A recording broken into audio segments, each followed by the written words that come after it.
Okay, so let's just go ahead and get started. So what are GMMs? So a mixture model is basically a mixture of k component distributions that collectively make a mixture distribution. So the important thing here is really that we are looking at functions. So while earlier we might have been interested more in point estimates, etc., here when we get into GMMs, we are looking at it more from the perspective of PDFs or probability density functions. And so you will see this f of x show up everywhere, and that's basically referring to the density function. And here you see it runs from 1 through k, where these are the different components, and I'll get into components in just a bit. Your sum of your components would equal 1. And depending on whether you choose to go with a parametric or a non-parametric distribution, a binomial, a Poisson, whatever, your f of x will change correspondingly. But you can have any kind of a mixture model, and this particularly gets into Gaussian. So we are going to be talking about Gaussian mixture models. And this, again, is just the canonical equation where the theta here is really referring to your parameters. So we are doing parametric analysis here. So that's basically in a nutshell what GMMs are. And so let's talk a little bit about what are the features that drive GMMs. And this here is basically your density function or your normal density function. And the parameters here would be your variance and your mean. So your mean is, of course, the center of the mass. And here you have the variance, which is the spread of the mass. And your entire data you should be able to represent it as a K mixture GMM. And how you decide on how many mixtures you need, etc., we will get into in just a moment. But let's go and meet some penguins in Antarctica.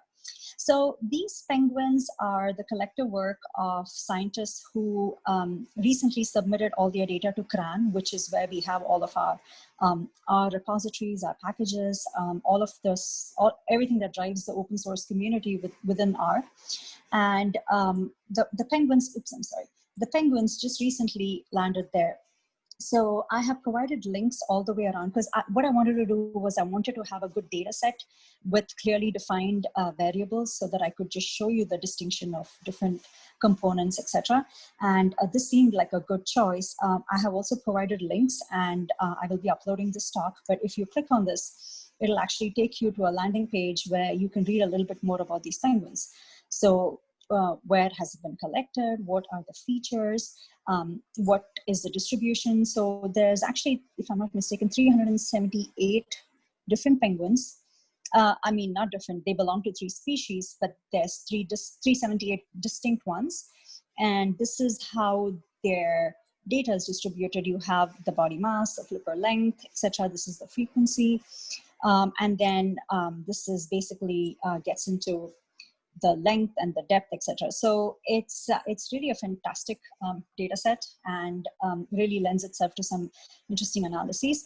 I would most certainly like to call your attention to this particular one, because this to me represented a good use case for getting into GMMs, because you can see that you have a pretty good bimodal distribution here. There's not a whole lot of overlap between these two. Well, I mean, admittedly between these two. So between the chinstrap and the Adelie species, there is, but you can see a clear bimodal distribution here between these two. So we will actually be looking at the flipper length going forward. So let's go back to the talk. Excuse me, okay. So this is just the same graph that you saw earlier. We have the bill length, we have the flipper length here. And when I was trying to figure out what would be the best set of variables to use, I actually used a particular resource that's again been developed by the R community, where you can plug in any variable you want. So these are the different columns that you have, or different features of this particular data set. So if I wanted to see, hey, for the 3 species that we saw, which was Adelie, chinstrap, and Gentoo, I think, yeah, what is the distribution of, let's say, the flipper length relative to the species? And this is exactly what I was talking about. You can see that there's a nice bimodal distribution here. You can't quite distinguish between these two species too well, but your overall find is pretty good with the others. All the others were not terribly well defined. Like, for example, bill depth is just all over the place. There's too much of an overlap, etc. The bill length, again, that's probably going to require a fair amount of expertise in how to handle this, which I don't have. So I just went with the easiest, which was flipper length, where it was a clear case of it being two components. So basically I'm going to be looking at two components because I can see two distinct distributions. So that's where that's what we talk about when we say K, the variable K. Let me go back here. Okay. And so what do we mean by a complete data scenario, and how does that impact the analyses? So I have also provided code snippets in case any of you want to try it out later. So this is a case where everything in your data is defined. You have all the information about the species, everything, whatever distinct features you need to have, it's there. And so you can see that, hey, when I look at this, I know, oh, okay, so I have 3 species here, and I see that this is my data. So there's nothing unknown about this data. But let's take, for example, an incomplete data scenario. So, for example, here, I have not been given the species. I do not know what the species, disregard this, it's just basically titles, but I don't have any information about the species or anything about the penguins. What I just have is a distribution. And I definitely see that it's tending towards a bimodality. So I can go ahead and just do a rough estimate as to what my mean is for these two. And I think it roughly averages about 193 something and 215 something. Okay, so the incomplete data set is what we will be thinking, that's what we'll be using going forward. So let's think about a black box approach to getting our GMMs figured out. And it's relatively easy to do it in R because we already have packages that handle it. And so there is this package called normal mix EM, EM being for the expectation maximization algorithm. All I would do is that I would say that, hey, I'm providing you with the data. I have the mean, the sigma, which is your standard deviation. And this is going to be your weighting factor. So like how much of weight you want to assign the different components. And it actually gives you a probability density function. And all I would, since I know that I have a bimodal distribution going on, I would specify my K to be 2. And it will do all your work for you. It'll basically say that it went through 30 iterations before the maximum log likelihood value converged. So this is how many iterations it took to go between your prior and your posterior probabilities, and ultimately you have a convergence and of your maximum log likelihood, and that's the point at which your analysis will be complete. So literally what this is doing is that it's computing the priors and the posterior DFs, and it's gonna essentially give you the lambda here, the lambda being the I guess the weight or the, what is the word? The bias of each of the two components. So one of the components is about 0.6, another one is 0.3, and they sum up to 1, like we had described earlier.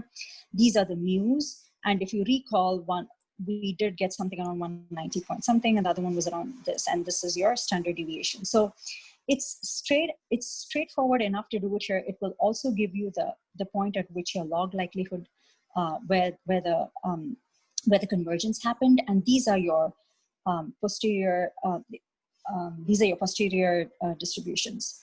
So you can see that for component 1, that this represents the probability that that particular data point was it actually belonged to this, whereas this is your probability that the data point belonged to the other peak. So that was peak 2, this is peak 1, or however you want to interpret it, it's the two distributions.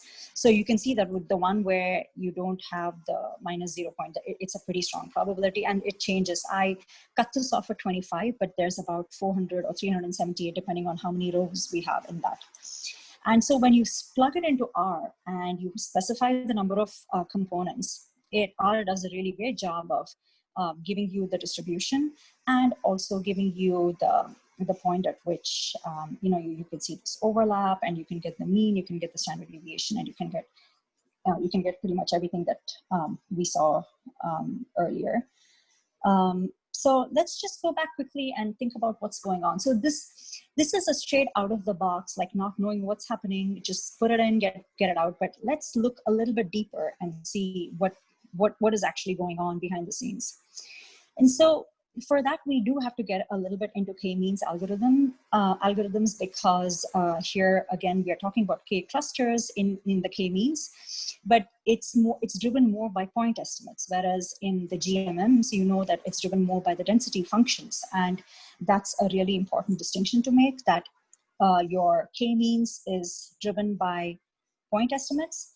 And so you have this ranking or your responsibilities, and that's what keeps changing depending on where your data points are assigned to, depending on which cluster your data points get assigned to. So you again go through the E step and the M step, which is how you get the acronym EM. E is for expectation and M is for maximization. So the first E step would assign them to a particular prototype, and then you will update that depending on once you get your posterior distributions, probabilities, you would go ahead and update that. So it's a constantly evolving thing, and and the point at which you know you're done is when your loss function or your cost function becomes minimum, at the point at which it's at its minimum. So to compare that with the Gaussian probabilistic clustering, which again is what is being used in a mixture model, you can have any number of mixtures of Gaussians. You can also have, non-Gaussians, but we're not getting into that. It does a really fantastic job of capturing the uncertainty because of, again, the fact that it's not assigning a mean or a standard deviation. It's assigning a whole distribution. And then it's trying to figure out which would be the best place for you to place that data point. And here we don't minimize a cost function, but we maximize a likelihood. So this here, we actually saw this a little while back, but it's basically the canonical representation of a GMM. And the one at the bottom is exactly the same, except that here you have two components. So if I had K running from 1 to 2, like what we saw earlier with the penguins, I would have a mu1, and I would have variance 1, and then mu2 and variance 2. So that's just a little bit of a refresher on K-means vis-a-vis GMMs. Now let's talk about what does the EM algorithm actually do. So this is from Nature Biotechnology, which I found was like probably the clearest, even for a very, very lay person like myself. I could actually understand what they were saying.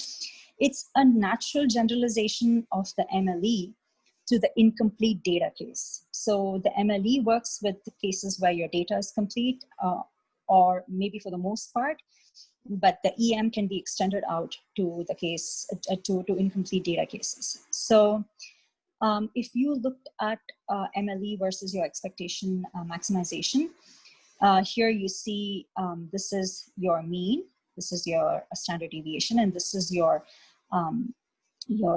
what is this called? The bias. So this is the number of data points that belong to this particular cluster divided by the total number. So this gives you the weighting factor, which sums up to 1. And this you have already seen before. And if you look at this relative to the Bayes rule, it's actually really, really similar, because the GMM equation and the Bayes rule are like really pretty closely interconnected. I need to move this a little bit, sorry. So what you see here is, this is what is your posterior probability, like the most important aspect of this. this is what you have. This is the data that you already have. This is your prior, and this would be your marginal likelihood. So I do not want to get into a whole lot of depth here because I'm not very familiar with Bayes and its nuances. All I know is that the marginal likelihood is basically a way of marginalizing. So you remove the influence of other variables, and you get just the influence of that particular variable that you're computing your posterior probability for. This is also data that has already occurred, and this would be your prior. And if I'm wrong, please feel free to jump in and correct me. You're on spot. In this particular, sorry? You're totally on spot. Exactly right. Wonderful. Oh, is that right? Okay. Yes, yes. Okay. Okay, thank you. So we are getting into the as you know, the EM refers to when we calculate the expectation, we're actually calculating the posterior probability, and then we re-estimate our parameters with the posterior probability by using a variant of the MLE that you see here. And I will show you that in just a moment.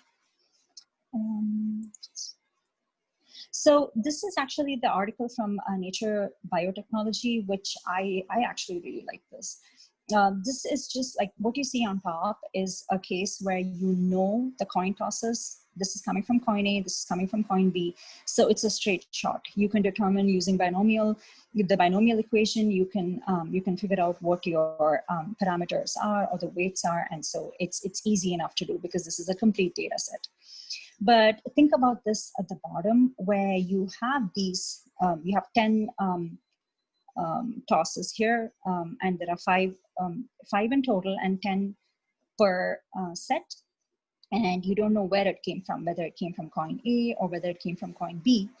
And what they do is that they start with, and I'm not sure I know how they arrived at this, because I would think that there's a 50% chance of either getting it on, of it either being from A or B. So I don't know how they arrived at 0.6 and 0.5. And I looked all over, and there doesn't seem to be a really clear description as to how they come up with initial parameters. So this is, I'm not sure about this, frankly, but and if anyone knows, again, feel free to jump in.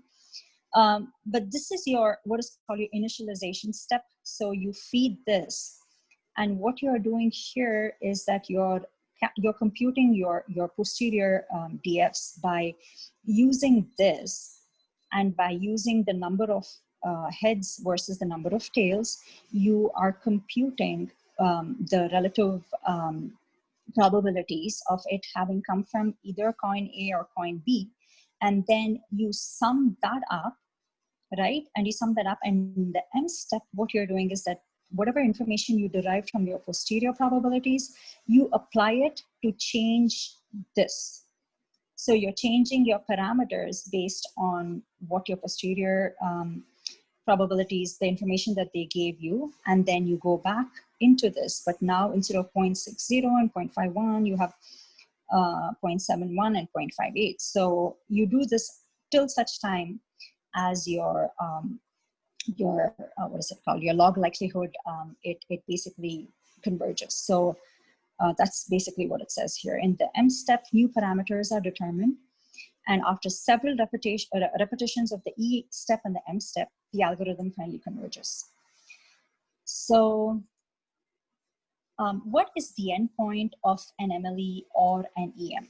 That would be the loss function. And it's called, here we say that we are minimizing loss, and here we are maximizing the log likelihood. And the reason that it's a log likelihood is because if you have a really small or a really large value, it tends to not be very skewed. And that's the reason for using a log. And this, again, you've seen a variant of this equation before, so that should not be new. This is, since it's an MLE, it's a point estimate, and then you have the responsibilities or the rank, and that's it's kind of similar to our, I guess, our OLS. Was it? Yeah, the least squares. where you want to keep this as low as possible so that you're as close to the mean square. I'm sorry, the square. So we are now going to take a deep dive into EM. Not sure if you wanted to do that, but I did. So I kind of went a little bit too deep. So we are going to do it with our data, which is unlabeled or incomplete. So we go back to our penguins. And this is basically the same thing that we saw earlier, but, oh, sorry. We are again using the flipper length. And then we know that we want to work with 2 clusters because we saw a bimodal distribution there.